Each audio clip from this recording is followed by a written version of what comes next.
बच्चों, हेलो बच्चों, आप कैसे हैं?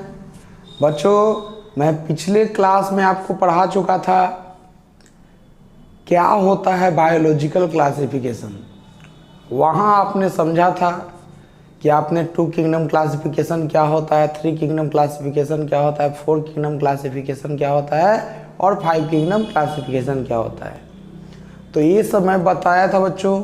अब याद रखिए, मैंने पहले ही कहा है कि बच्चों आपको क्या पढ़ना है। मैंने बच्चों आपको पहले ही कहा है कि हम लोगों को एनसीईआरटी के अनुसार 5 किंगडम क्लासिफिकेशन को डिटेल में पढ़ना है। तो बच्चों 5 किंगडम क्लासिफिकेशन का पहला किंगडम है मोनेरा। पहला किंगडम क्या है बच्चों? मोनेरा। अब इस किंगडम मोनेरा को बच्चों हम लोग पढ़ते हैं, तो सुन लीजिए। कहता है क्या, किंगडम जो मोनेरा होता है, पहला किंगडम जो मोनेरा होता है बच्चों, कहता है इसमें वैसे ऑर्गेनिज्म आते हैं जो प्रोकैरियोटिक सेल से बने होते हैं। ये बात मैं पहले भी बता चुका था बच्चों, इसीलिए मेरा पिछला लेक्चर भी आप लोग को याद रखना होगा। मैंने कहा था किंगडम मोनेरा में प्रोकैरियोटिक सेल से बने हुए ऑर्गेनिज्म को रखा गया है। किंगडम मोनेरा में प्रोकैरियोटिक सेल से बने हुए ऑर्गेनिज्म को रखा गया है। अब बच्चों ध्यान दीजिएगा, कहता है किंगडम मोनेरा में अब एग्जाम्पल्स क्या क्या आते हैं। तो देखिए, आपको पढ़ना है बैक्टीरिया, साइनोबैक्टीरिया और माइकोप्लाज्मा। एनसीईआरटी बुक के अकॉर्डिंग आपको यही 3 एग्जाम्पल पढ़ना है, बैक्टीरिया, साइनोबैक्टीरिया, माइकोप्लाज्मा। लेकिन बच्चों ऐसा नहीं है कि यही 3 एग्जाम्पल होते हैं किंगडम मोनेरा में। तो किंगडम मोनेरा में और भी अदर प्रोकैरियोटिक ऑर्गेनिज्म होते हैं, जैसे एक्टिनोमाइसीटीज होते हैं, रिकेट्सिया होते हैं, वो सभी होते हैं बच्चों। तो हम लोग को बच्चों सबसे ज़्यादा समय लगेगा ना बच्चों बैक्टीरिया पढ़ने में। और याद रखना, ये समय तो लगता है लेकिन मेडिकल में क्वेश्चन आता ही आता है, मैंने पहले ही कहा। ठीक, बैक्टीरिया पढ़ाने में समय लगता है लेकिन बहुत इंपॉर्टेंट होता है मेडिकल का एग्जाम के लिए। ठीक, तो बैक्टीरिया जो होता है बच्चों, ये मोस्ट अबंडेंट ऑर्गेनिज्म है। मोस्ट अबंडेंट ऑर्गेनिज्म समझते हो? बैक्टीरिया हर जगह पाया जाता है, हर जगह। तुम्हारे स्किन के ऊपर है, हवा में है, तुम जो खाना खा रहे हो है ना, खाना में हो, खाना पे हो सकता है बैक्टीरिया। बच्चों कहता है क्या, कहाँ नहीं हो सकता है बैक्टीरिया। क्या, चाहे दुनिया में किसी भी तरह का सॉइल हो बच्चों, वहाँ हो सकता है। चाहे किसी भी तरह का आपका क्लाइमेटिक कंडीशंस हो, वहाँ हो सकता है बैक्टीरिया। मतलब बैक्टीरिया बच्चों वर्साटाइल है, वर्साटाइल ऑर्गेनिज्म है। कहने का मतलब बच्चों ये हर जगह आपका पाया जाता है, हर जगह है ना। एनिमल्स और प्लांट्स का जो बच्चों डेथ बॉडी होता है ना, उनमें भी आपका देखोगे तो बैक्टीरिया जो होता है ना उनको डिकम्पोज करता है। मतलब डेड प्लांट्स और एनिमल्स है, उनको भी बैक्टीरिया क्या करता है, डिकम्पोज करता है बच्चों। अगर लिग्यूमिनस प्लांट है बच्चों, लिग्यूमिनस प्लांट के रूट के नोड्यूल में नाइट्रोजन फिक्सेशन कर रहा है, तो कौन कर रहा है बच्चों? बैक्टीरिया कर रहा है। तो ये सारा चीज़ों को हम लोग देखेंगे बच्चों आगे, कि वो बैक्टीरिया जो होता है ना, सर ने कहा है ना, मतलब तुम कहोगे बच्चों, निराला सर ने कहा है कि बैक्टीरिया जो होता है ना, वो दुनिया के हर कंडीशंस में पाया जाता है। जहाँ जाओ वहाँ तुमको बैक्टीरिया मिलेगा। चाहे आपका गर्मी, चाहे आपका टेम्परेचर 100 डिग्री सेल्सियस से ऊपर हो, चाहे आपका माइनस टेम्परेचर हो, हर जगह आपको बैक्टीरिया मिलेगा। चाहे सॉल्ट का कंसंट्रेशन आपका है ना एकदम हाई हो बच्चों, चाहे एकदम लो हो बच्चों, है ना, चाहे आपका एसिडिक मीडियम हो बच्चों, हर जगह आपका बैक्टीरिया ग्रो कर सकता है। अब बच्चों यही सब बात को हम लोग अब आगे समझेंगे। अब देखो, कहता है बच्चों कि बैक्टीरिया जो होता है ना 2 तरह का होता है। असली कहानी है बच्चों, बैक्टीरिया क्या होता है बच्चों? 2 तरह का होता है। एक को कहते हैं बच्चों आर्की बैक्टीरिया, दूसरे को कहते हैं बच्चों यू बैक्टीरिया। आर्की बैक्टीरिया और यू बैक्टीरिया। तो बच्चों ध्यान दीजिएगा मेरी बात को। आर्की बैक्टीरिया जो होता है ना, सुन लीजिए, यह प्रिमिटिव बैक्टीरिया है। मतलब अगर तुमसे ऐसा साइंटिस्ट लोग का मानना है कि धरती पे हमारे धरती पे सबसे पहले आर्की बैक्टीरिया है बच्चों, फिर क्या है, इनका इवोल्यूशन हुआ बच्चों तो यू बैक्टीरिया है। मतलब बच्चों ये क्या है, प्रिमिटिव बैक्टीरिया है बच्चों। ये बैक्टीरिया कैसे हैं, तो आर्की बैक्टीरिया बच्चों। आर्की का मतलब ही होता है बच्चों बहुत पुराना, बहुत पुराना। मतलब आर्की बैक्टीरिया ये प्रिमिटिव बैक्टीरिया है, और यू बैक्टीरिया क्या है बच्चों, ये ट्रू बैक्टीरिया है। तो हम अपने लाइफ में जो भी बैक्टीरिया के बारे में जनरली हम लोग बात करते हैं, जैसे आपको बच्चों दूध से दही बनाते हैं हम लोग हैं, बता दो दूध से दही बनाने वाला बैक्टीरिया भी क्या है, सब यू बैक्टीरिया है। क्या है बच्चों, यू बैक्टीरिया है। तो अब कहता है बच्चों, तो सबसे पहले क्या कीजिए, देखिए पढ़ाना तो चाहिए सबसे पहले हमको आर्की बैक्टीरिया, लेकिन आप लोग को हम आर्की बैक्टीरिया पहले नहीं पढ़ाएंगे, पहले आप लोग को बच्चों हम पढ़ाएंगे यू बैक्टीरिया, क्योंकि यू बैक्टीरिया का स्ट्रक्चर आपको अच्छा से समझा देंगे। उसके बाद बच्चों आप तुलना कर लीजिएगा उसको आर्की बैक्टीरिया से। तो बच्चों सबसे पहले हम लोग यू बैक्टीरिया पढ़ेंगे। तो बच्चों सबसे पहले हम लोग पढ़ेंगे यू बैक्टीरिया का स्ट्रक्चर क्या होता है, यू बैक्टीरिया का स्ट्रक्चर कैसा होता है। दूसरा बात बच्चों फिर हम लोग पढ़ेंगे यू बैक्टीरिया में न्यूट्रिशन कैसे होता है। फिर बच्चों हम लोग पढ़ेंगे यू बैक्टीरिया में रेस्पिरेशन कैसे होता है। फिर बच्चों पढ़ेंगे यू बैक्टीरिया में रिप्रोडक्शन कैसे होता है। उसके बाद पढ़ेंगे बच्चों कौन से यू बैक्टीरिया यूजफुल हैं और कौन से यूजफुल बैक्टीरिया हार्मफुल है। तब जाकर के बच्चों ये टॉपिक आपका कंप्लीट होगा। तो किंगडम मोनरा में सबसे ज़्यादा समय लगता है पढ़ाने में तो यू बैक्टीरिया को, और यू बैक्टीरिया को मैंने पहले ही कहा इसको हल्का में मत लेना, क्योंकि 11th 12th सब जगह आता है। चलिए तो आगे बढ़ते हैं। सबसे पहले आप जानो बच्चों कि आपका यू बैक्टीरिया ये दुनिया का सबसे कॉमन बैक्टीरिया होता है। मैंने पहले ही कहा दो तरह का बैक्टीरिया होता है, आर्की बैक्टीरिया और यू बैक्टीरिया। तो धरती पे सबसे पहले आए आर्की बैक्टीरिया, और उसके बाद कौन आए बच्चों, यू बैक्टीरिया। तो आर्की बैक्टीरिया प्रिमिटिव बैक्टीरिया थे, और ये आपका यू बैक्टीरिया जो होते हैं बच्चों ये आपका कॉमन बैक्टीरिया है, जो सबसे मोस्ट कॉमन बैक्टीरिया होते हैं। ये आपका आर्की जो यू बैक्टीरिया होते हैं, ये जो बच्चों यू बैक्टीरिया का दूसरा नाम होता है ट्रू बैक्टीरिया। आप देख रहे हो यू बैक्टीरिया का दूसरा नाम क्या होता है बच्चों, ट्रू बैक्टीरिया। अब बच्चों कहता है ना कि यू बैक्टीरिया को पहली बार, यू बैक्टीरिया को पहली बार कहता है किसने देखा था, तुमने नहीं देखा था, एंटोन वान लीeuwenhoek ने देखा था।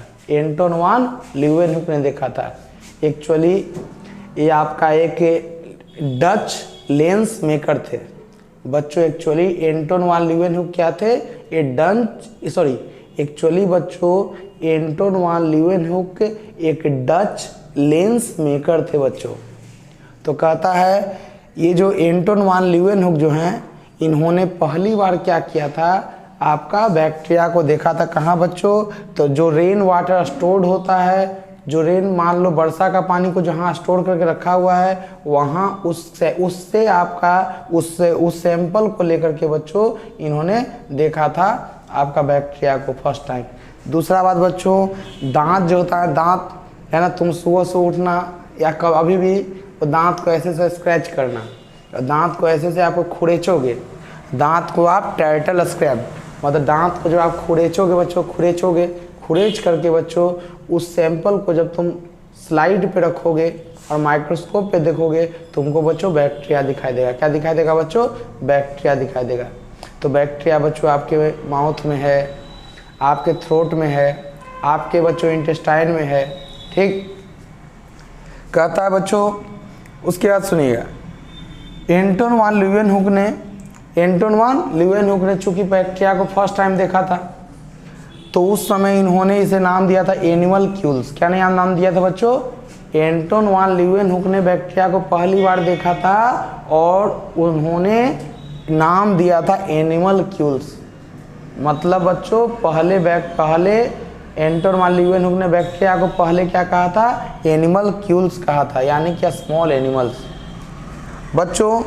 उसके बाद एक साइंटिस्ट आए, देखिए इरेनबर्ग नाम के साइंटिस्ट आए 1828 में बच्चों। ये जो साइंटिस्ट आए इरेनबर्ग, इन्होंने आपका बैक्टीरिया टर्म को कॉइन किया। किसे टर्म, कौन सा टर्म कॉइन किया बच्चों, बैक्टीरिया टर्म को कॉइन किया। ये सब बच्चों बेसिक है, आपको याद रखना होगा। अब बच्चों बैक्टीरिया का साइज की बात करते हैं। बैक्टीरिया का एवरेज साइज हम लोग देखते हैं। होता है क्या ना बच्चों, आप ना बायोलॉजी एक ऐसा चीज़ है कि पता नहीं हमको क्या लगता है, जब बायोलॉजी का आप 10-12 बुक आप पलट के देखोगे ना तो देखोगे सब में अलग अलग साइज लिखा रहता है। मतलब तो ये सब वेरी करता है, डेटा वगैरह बायोलॉजी में बहुत वेरी करता है। तो आपको उसका टेंशन नहीं लेना है कि सर मैं आप तो ये लिखा है और दूसरा बुक में देखे तो अलग डेटा मिला, तो टेंशन नहीं लेना, ये सब कोई नहीं पूछता है।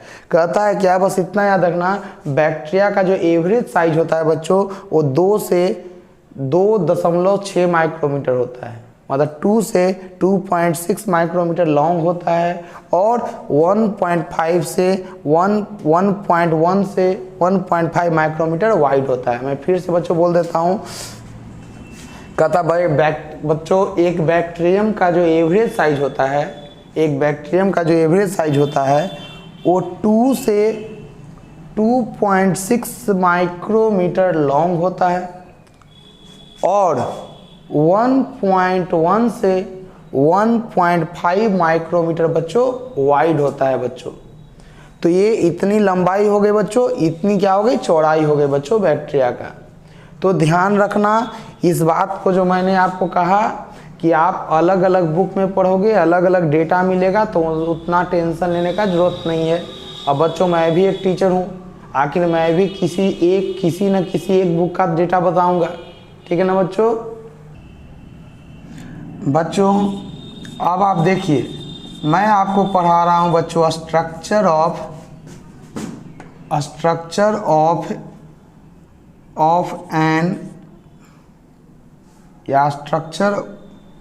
Of A typical यूबैक्टीरियम। बच्चों एक यूबैक्टीरियम कैसा होता है टिपिकली, उसको हम लोग देखते हैं। टिपिकली बच्चों मतलब हम लोग एक बैक्टीरिया का स्ट्रक्चर पढ़ाएंगे, तो आपको उस बैक्टीरिया का स्ट्रक्चर को समझना है और सोचना है कि बैक्टीरिया, सारे बैक्टीरिया इसी टाइप के होते हैं, ठीक बच्चों। तो कहता है कि देखिए जैसे बैक्टीरिया है, एक मैंने कहा एक बैक्टीरिया मैं बना रहा हूँ। देखिए आगे हम लोग डिस्कस करेंगे बच्चों, बैक्टीरिया का अलग अलग शेप होता है। बैक्टीरिया का बच्चों अलग अलग क्या होता है, शेप होता है।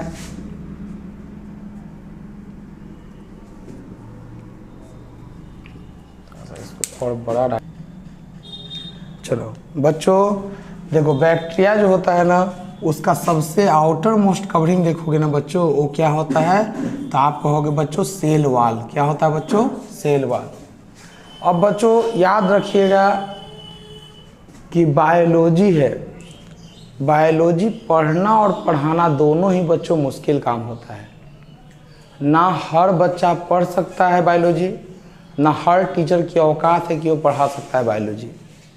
इसमें ए लॉट्स ऑफ कन्फ्यूजन होते हैं बच्चों। कहता है इसीलिए ध्यान से हम लोग पढ़ेंगे, नहीं तो जो मन सो आज पढ़ोगे, कोई बुक उठाओगे, जो मन में लिखा रहेगा वही पढ़ लोगे, ठीक। जो बैक्टीरिया बच्चों डिजीज काउज करते हैं हम लोगों को, उनको कहते हैं pathogenic bacteria. Means disease causing bacteria are called pathogenic bacteria. समझ गए बच्चों, डिजीज काउज करने वाला बैक्टीरिया को क्या कहते हैं, पैथोजेनिक बैक्टीरिया। तो पैथोजेनिक बैक्टीरिया जो होते हैं बच्चों, उनमें सेल वाल के ऊपर भी आपका एक लेयर पाया जाता है। उस लेयर को हम लोग कहते हैं बच्चों ग्लाइकोकैलिक्स। उस लेयर को बच्चों हम कहते हैं ग्लाइकोकैलिक्स या कैप्सूल। क्या कहते हैं बच्चों, ग्लाइकोकैलिक्स या कैप्सूल। अब कहोगे सर है ना, ये सब बातें कहाँ लिखा हुआ है, किंगडम मोनरा जब हम एनसीईआरटी में खोलते हैं तो यहाँ तो नहीं लिखा हुआ है। तो बच्चों क्या तुम चाहते हो एक ही चीज़ को बार बार पढ़ना? जब तुम सेल यूनिट आप उठाओगे, 11th क्लास का जो 3rd यूनिट है बच्चों सेल, उसमें आपका दिया हुआ है प्रोकैरियोटिक सेल और यूकैरियोटिक सेल का डिफरेंस। तो प्रोकैरियोटिक सेल का पूरा डिटेल बच्चों वहाँ दिया हुआ है, मतलब बैक्टीरिया के बारे में पूरा डिटेल वहाँ दिया हुआ है। फिर जब आपको पढ़ाएंगे बच्चों ह्यूमन हेल्थ एंड डिजीज, तो वहाँ पे भी बच्चों इस बात को जिक्र किया गया है 12th क्लास में। तो बच्चों हमने कहा बायोलॉजी गोल है बच्चों, तुम लोग के लिए 11th और 12th अलग अलग है, मेरे लिए 11th और 12th एक ही है। तो क्यों नहीं हम एक ही जगह अच्छे तरीके से पढ़ लें बायोलॉजी का सारा कंसेप्ट को। मतलब एक बार बैक्टीरिया के बारे में यहाँ जानकारी ले लें तो दूसरी बार हमें पढ़ना न पड़े। ध्यान से सुनो। तो मैंने कहा बच्चों कि जो पैथोजेनिक बैक्टीरिया होते हैं उनमें सेल वाल के ऊपर भी एक प्रोटेक्टिव कवरिंग होता है, जिसे हम कहते हैं कैप्सूल या ग्लाइकोकैलिक्स। कैप्सूल या ग्लाइकोकैलिक्स। अब बच्चों जानते हो, अब पैथोजेनिक बैक्टीरिया में सबसे आउटर मोस्ट कवरिंग क्या हो गया? कैप्सूल। उसके नीचे बच्चों सेल वाल होगा, उसके नीचे बच्चों क्या होगा? Cell wall. और सेल वाल के नीचे क्या होगा बच्चों? Cell membrane. ये आप लोग को बचपन से पढ़ाया गया है। सेल वाल के नीचे बच्चों सेल मेम्ब्रेन होता है। तो बच्चों glycocalyx plus cell wall plus cell membrane, तीनों को एक साथ बच्चों सिंगल प्रोटेक्टिव यूनिट कहा जाता है। तीनों को एक साथ सिंगल प्रोटेक्टिव यूनिट कहा जाता है बच्चों। पैथो मैंने क्या कहा आप लोग समझ गए बिल्कुल अच्छे तरीके से। तो ये बात मैंने की पैथोजेनिक बैक्टीरिया के बारे में। अब बच्चों जो नॉन पैथोजेनिक बैक्टीरिया हैं उनमें आपका आउटर मोस्ट कवरिंग आपका सेल वाल ही होगा। ओके। और सेल वाल जो होता है ना बच्चों, उसके नीचे आपका सेल मेम्ब्रेन। और मैंने जो आपको बात कहा बच्चों कि जो आप आगे पढ़ोगे कि most of the gram negative bacteria जो होते हैं वो आपका पैथोजेनिक होते हैं। Most of the gram negative bacteria क्या होते हैं बच्चों? पैथोजेनिक होते हैं। तो ग्राम निगेटिव बैक्टीरिया जो होते हैं ना वह जनरली आपका डिजीज काउज करते हैं, ठीक, जिसके बारे में हम लोग बाद में पढ़ेंगे। अब मेरी बात को ध्यान से सुनिएगा बच्चों। तो बताओ, याद रखना, तो आप जान गए कि आपका नॉन पैथोजेनिक जो बैक्टीरिया होते हैं ना उनका आउटर मोस्ट कवरिंग होता है सेल वाल, उसके ठीक नीचे बच्चों होता है सेल मेम्ब्रेन। अब बच्चों नाम है सेल वाल। बच्चों वाल का मतलब क्या होता है जानते हो ना? दीवार। तो सेल का दीवार, तो सेल का दीवार जो होगा बच्चों वो जाहिर सी बात है दीवार क्या होता है? दीवार रिजिड प्रोटेक्टिव कवरिंग होता है। बचपन से आप पढ़ते आ रहे हो, रिजिड प्रोटेक्टिव कवरिंग होता है। जैसे बच्चों तुम ही लोग का घर बना होगा, बताओ तुम लोग अपने घर में रहते होगे ना, तो ऐसा नहीं ना है कि हवा आया घर उड़ गया। तो भाई घर को मजबूती कौन दिया बच्चों? घर का दीवार। घर का मजबूती कौन दिया? घर का दीवार। अब तुम्हें पता है बच्चों जो दीवार है, अब बच्चों दीवार के नीचे मतलब देखो सेल का जो दीवार होता है सेल वाल, उसके नीचे बच्चों क्या होता है? पतला थीन सेमी परमेबल डेलिकेट मेम्ब्रेन पाया जाता है बच्चों। मेम्ब्रेन पाया जाता है मतलब बच्चों सेल वाल के नीचे एक सेमी परमेबल ठीक है ना बच्चों, मेम्ब्रेन का पतला लेयर पाया जाता है। हमने क्या कहा? मैंने कहा बच्चों सेल वाल के ठीक नीचे सेमी परमेबल मेम्ब्रेन का एक पतला सा लेयर पाया जाता है। और जानते हो बच्चों आप लोग को 8th क्लास और 9th क्लास में पढ़ाया गया था सेल मेम्ब्रेन का डिफिनेशन। आप लोग जो पढ़े थे 8, 6, 7, 8, 9 में 9, 10th में, वही ना बच्चों डिटेल में पढ़ रहे हो 11, 12th में। तो अगर आपको याद नहीं है तो आप अपने टीचर को दोष दो, है ना। आप अपने टीचर को दोष दो, कैसे घटिया टीचर थे जो आपको अच्छे से स्कूल में नहीं पढ़ाए, ठीक, जिसके कारण आपको याद नहीं है।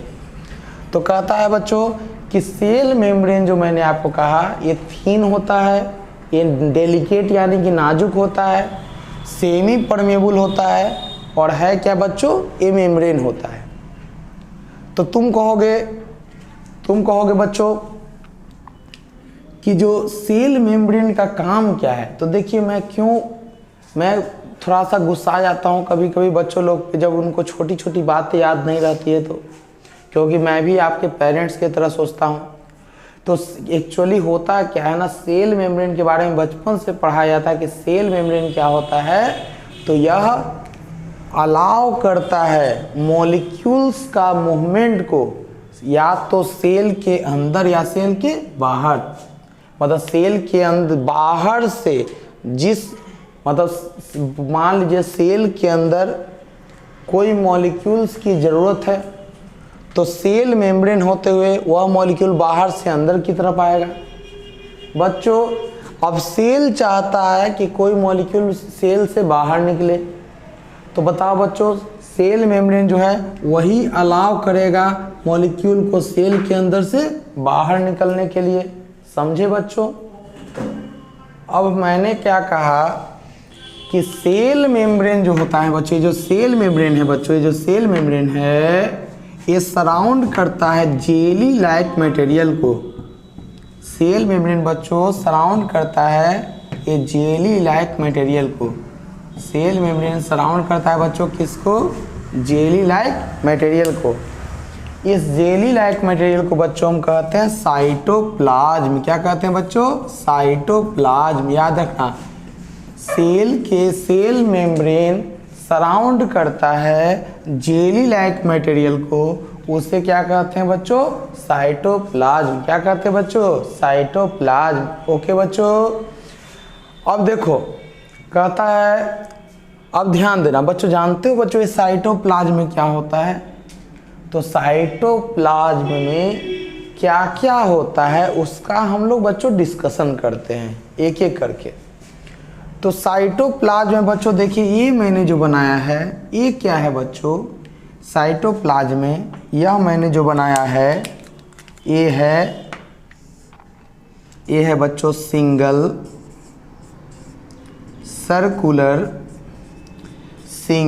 Circular double stranded DNA.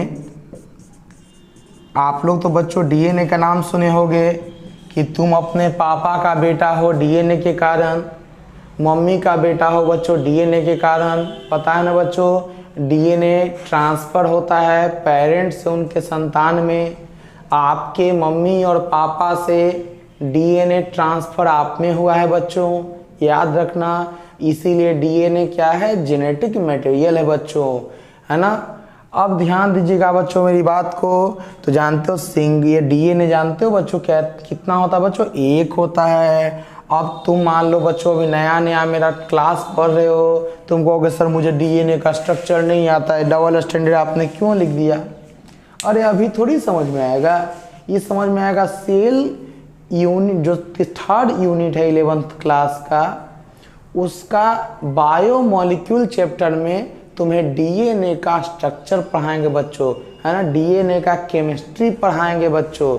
Okay बच्चों, मैंने कहा बच्चों कि प्रोकैरियोटिक सेल के साइटोप्लाज्म में कहता है बच्चों एक डीएनए होता है सर्कुलर होता है बच्चों, और डीएनए 2 स्ट्रैंड का बना होता है बच्चों। डीएनए 2 स्ट्रैंड का बना होता है बच्चों। जैसे आप देखे हो ना बच्चों, आपके घर में वायर रहता है, आप देखे होगे आपके घर में जो आपका वायर रहता है ना, आप फॉर एग्जांपल जस्ट मैं आपको समझाने के लिए बता रहा हूँ, 1 मिनट।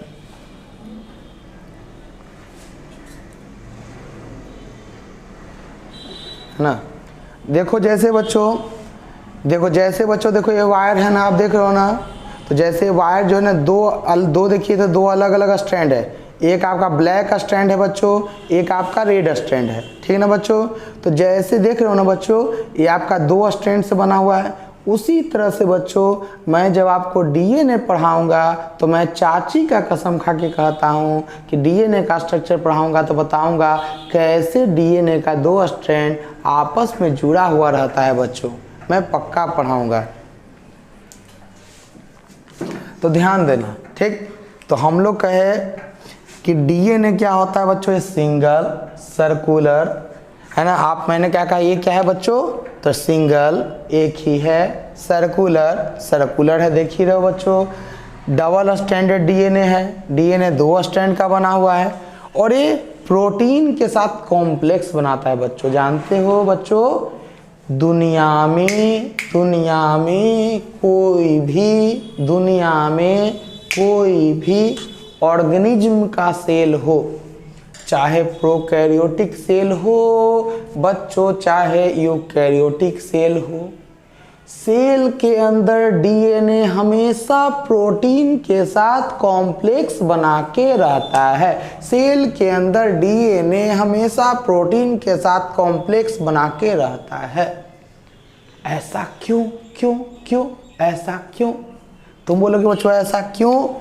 कि उसके पीछे कारण है, तुम सुनोगे तो आश्चर्य करोगे। इसके पीछे कारण बहुत बड़ा कारण है बच्चों। जानते हो, आप 12th क्लास में जब जाओगे तो आपका एनसीईआरटी बुक जो है इस बात को पढ़ाया है बहुत ही खूबसूरत अंदाज में। आप एनसीईआरटी बुक बोला है 12th क्लास में बच्चों कि एक ई कोलाई बैक्टीरिया है, दुनिया में सबसे ज़्यादा रिसर्च एक बैक्टीरिया पे हुआ है बच्चों। उस बैक्टीरिया का नाम है ई कोलाई। सबसे ज़्यादा रिसर्च हुआ है बच्चों ई कोलाई बैक्टीरिया पे। इसका 12th क्लास में इसका पूरा डिटेल पढ़ोगे बच्चों। तो ई कोलाई बैक्टीरिया जो होता है ना बच्चों, उसमें जो डीएनए होता है, ई कोलाई बैक्टीरिया में जो बच्चों डीएनए होता है बच्चों, जानते हो बच्चों, उस डीएनए का जो लंबाई होता है ना, जस्ट तुम सुन के आश्चर्य होगा, 1.36 मिलीमीटर होता है बच्चों। ई कोलाई बैक्टीरिया में जो डीएनए होता है उसकी लंबाई 1.36 मिलीमीटर होता है। और आप लोग तो बच्चों जानते हो, जबकि बैक्टीरियल सेल का जो साइज होता है वो माइक्रोमीटर में है बच्चों। बैक्टीरियल सेल का साइज क्या में होता है बताओ? माइक्रोमीटर में बच्चों। तो मैंने आपको कुछ देर पहले बैक्टीरिया का एवरेज साइज बताया था बच्चों, उसको याद रखिएगा। तो आप लोग देखिए बच्चों कि बैक्टीरिया का साइज एक बैक्टीरियल सेल का साइज माइक्रोमीटर का होता है।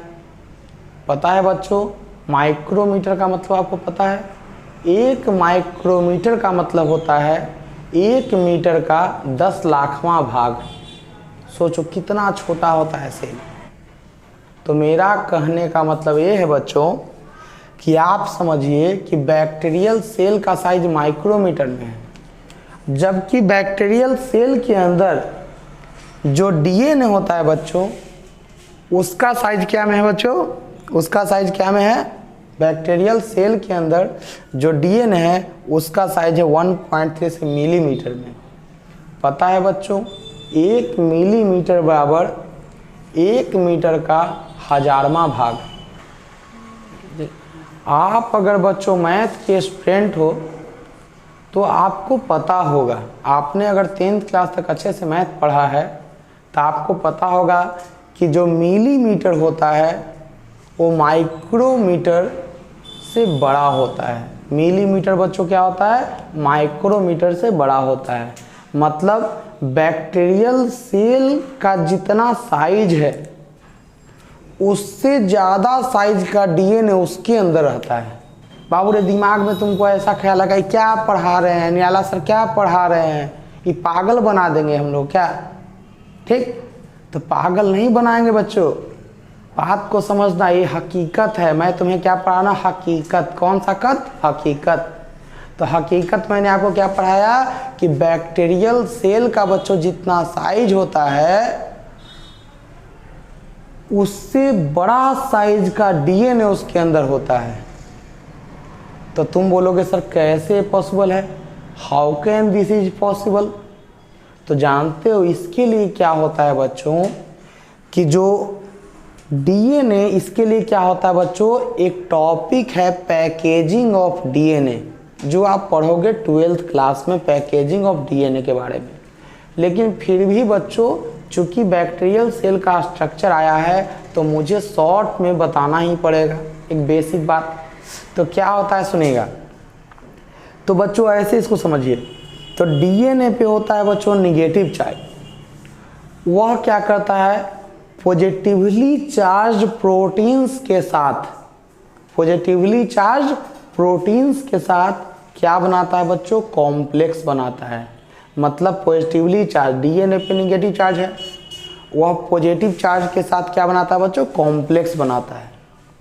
और कॉम्प्लेक्स प्रोटीन जानते हो, प्रोटीन्स के साथ कुछ इस तरह से कॉम्प्लेक्स बनाता है बच्चों कि डीएनए का पैकेजिंग हो जाता है। डीएनए का क्या हो जाता है बच्चों, पैकेजिंग। जैसे इस बात को ऐसे समझो कि अगर जैसे मान लो आपने देखा होगा बच्चों, सिलाई मशीन का आपने रील देखा होगा। सिलाई मशीन में जो धागा वाला जो रील मिलता है मार्केट में, उस रील में बच्चों देखिए वो ना धागा लपेटा हुआ रहता है बच्चों, धागा लपेटा रहता है।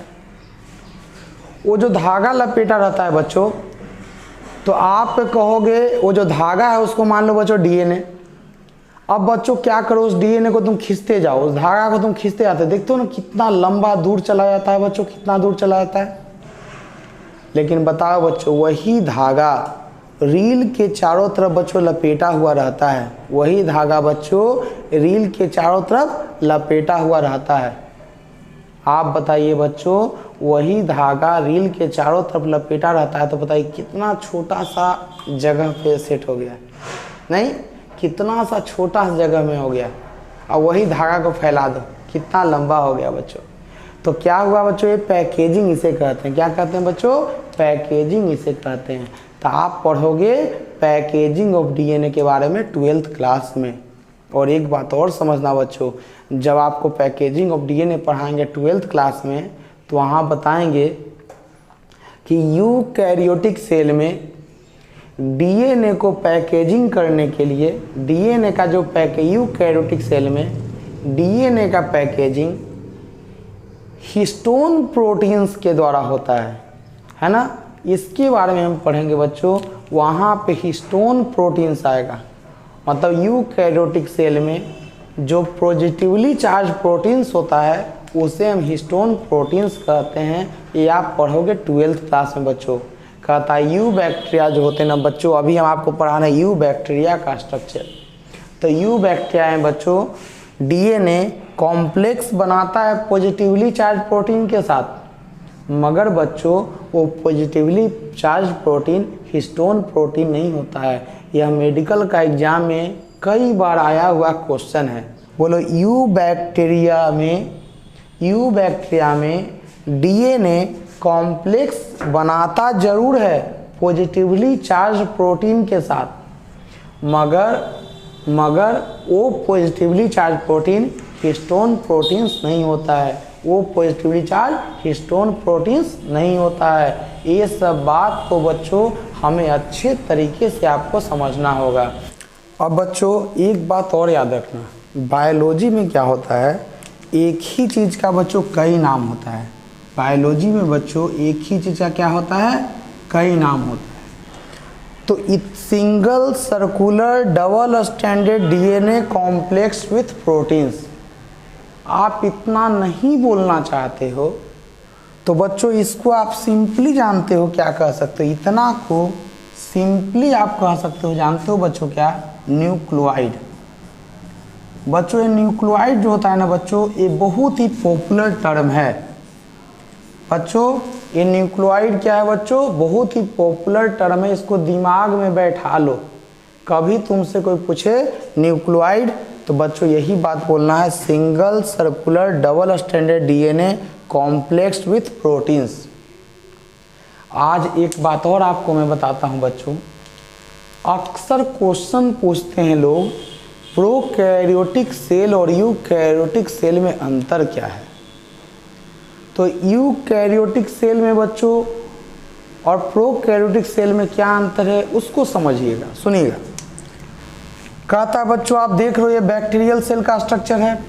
ये सिर्फ डीएनए मत समझना, ये डीएनए बच्चों प्रोटीन के साथ कॉम्प्लेक्स बनाया हुआ है। अब मेरी भी मजबूरी है बच्चों, मैं एमएफ हुसैन तो नहीं हूँ, मैं एमएफ हुसैन तो नहीं हूँ बच्चों, दुनिया का बहुत बड़ा पेंटर जो मैं वैसा ही डायग्राम बना दूँ। तो बात बच्चों आपको अपने मन में रखना है बात को। निराला सर ने कहा था बैक्टीरियल सेल के साइटोप्लाज्म में डीएनए प्रोटीन के साथ कॉम्प्लेक्स बना के रहता है। तो बच्चों डीएनए प्रोटीन के साथ कॉम्प्लेक्स बना के जो रह रहा है बच्चों, तो आप मुझे बताइए कि क्या इसके चारों तरफ कोई न्यूक्लियर मेम्ब्रेन मैंने बनाया है? नहीं बनाया है। बच्चों प्रोकैरियोटिक सेल के साइटोप्लाज्म में डीएनए प्लस प्रोटीन का कॉम्प्लेक्स होता है बच्चों, याद रखना, मतलब न्यूक्लियर मेम्ब्रेन अब्सेंट। और जानते हो बच्चों, अगर यह यूकैरियोटिक सेल होता तो यूकैरियोटिक सेल में बच्चों डीएनए प्लस प्रोटीन का जो कॉम्प्लेक्स होता है उसके चारों तरफ बच्चों न्यूक्लियर मेम्ब्रेन पाया जाता है। क्या पाया जाता है? Nuclear membrane. बच्चों ये सब बात तो मैं बार बार बोल रहा हूँ, इसको हाई लेवल मत समझना, है ना। कितने बच्चे अफवाह उड़ा देते हैं कि निराला सर हाई लेवल पढ़ाते हैं। अरे गधे, हाई लेवल क्या पढ़ाएंगे? वही चीज़ पढ़ाते हैं जितना एक टीचर को पढ़ाना चाहिए। और जो टीचर नहीं पढ़ाते हैं उनको टीचिंग का धंधा छोड़ देना चाहिए। तो मैंने क्या कहा बच्चों, ध्यान देना। तो मैंने क्या कहा आपको समझ में आ गया होगा कि प्रोकैरियोटिक सेल के साइटोप्लाज्म में डीएनए प्लस प्रोटीन का कॉम्प्लेक्स के चारों तरफ न्यूक्लियर मेम्ब्रेन नहीं होता है, जबकि यूकैरियोटिक सेल के साइटोप्लाज्म में डीएनए प्लस प्रोटीन के कॉम्प्लेक्स के चारों तरफ न्यूक्लियर मेम्ब्रेन होता है। समझ में आ गया बच्चों? याद रखना है इस बात को जो मैंने आपको बोला, ठीक। अब कहता है आगे बढ़ते हैं। तो बच्चों जो हमने कहा, फिर से मैं एक बार बोल देता हूँ यहाँ पे क्योंकि कन्फ्यूजन रहता है। मैंने कहा बच्चों प्रोकैरियोटिक सेल के साइटोप्लाज्म में, प्रोकैरियोटिक सेल के साइटोप्लाज्म में डीएनए पॉजिटिवली चार्ज प्रोटीन के साथ कॉम्प्लेक्स बना के रहता है और इस कॉम्प्लेक्स के चारों तरफ बच्चों न्यूक्लियर मेम्ब्रेन नहीं होता है। लेकिन यूकैरियोटिक सेल जो होता है बच्चों, उसमें यूकैरियोटिक सेल में डीएनए प्लस प्रोटीन का जो कॉम्प्लेक्स होता है उसके चारों तरफ बच्चों न्यूक्लियर मेम्ब्रेन होता है और फिर बच्चों साइटोप्लाज्म होता है। तो यूकैरियोटिक सेल में बच्चों डीएनए प्लस प्रोटीन का कॉम्प्लेक्स डायरेक्ट साइटोप्लाज्म में नहीं होता है। तो उसमें क्या कंडीशन है बच्चों? तो यूकैरियोटिक सेल में डीएनए प्लस प्रोटीन का जो कॉम्प्लेक्स है उसके चारों तरफ न्यूक्लियर मेम्ब्रेन होता है बच्चों। और जानते हो उसे ही हम कहते हैं वेल डिफाइंड न्यूक्लियस या ट्रू न्यूक्लियस। तो आज के बाद आपको बोलना है, जब भी कोई तुमसे टीचर पूछे प्रोकैरियोटिक सेल और यूकैरियोटिक सेल में अंतर बताओ बेटा, तो आप कहोगे कि प्रोकैरियोटिक सेल में ट्रू न्यूक्लियस के जगह पे न्यूक्लियोइड प्रेजेंट होता है। आप कहोगे प्रोकैरियोटिक सेल में ट्रू न्यूक्लियस के जगह पे क्या होता है? न्यूक्लियोइड होता है। क्या होता है? न्यूक्लियोइड होता है। क्या होता है? न्यूक्लियोइड होता है। इस लाइन को बच्चों बार बार याद करो। जानते हो, इस लाइन को बच्चों बार बार याद करो। बच्चों पहला बार कोई टर्म सुनने में अजीब लगता है,